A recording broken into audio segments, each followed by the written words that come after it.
大家是否想过，在家轻轻按下开关，电灯就熄灭了？似乎理所当然。但如果关闭一条40万伏电能的输电线路，难道还会如此简单吗？想要关闭特高压断路器必不可少，它就像是我们电网中的一位超级英雄，它可以在电流异常时立即切断巨大的电力，保障我们的电网安全。但它是如何做到的呢？首先，特高压断路器是利用物理和电气原理，通过复杂的机械和电控系统来完成开合操作的。当我们需要关闭电路时，断路器首先会感应到电路中的电流是否超过安全阈值，如果超过，控制系统会发出关闭命令。这是断路器的大脑，负责监控、控制以及保护。它接收和处理来自电网的信号，如电流、电压等参数。一旦检测到异常值，它就会启动保护程序，指令机械系统动作。同时，电控系统还负责与外部系统通信，如远程控制中心，以及记录操作数据，供未来分析和维护使用。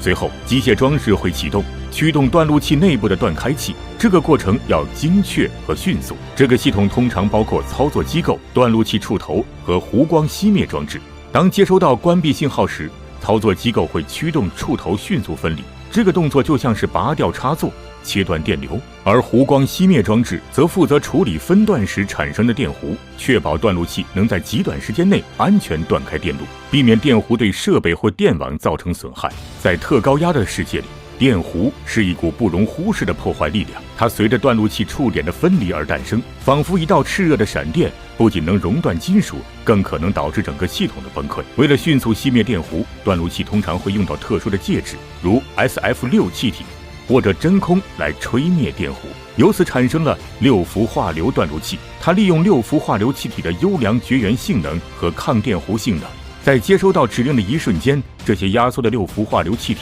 被迅速喷射到触点周围，生成大量的负离子。这些负离子能迅速中和电弧路径上的电子，从而熄灭电弧，切断电流。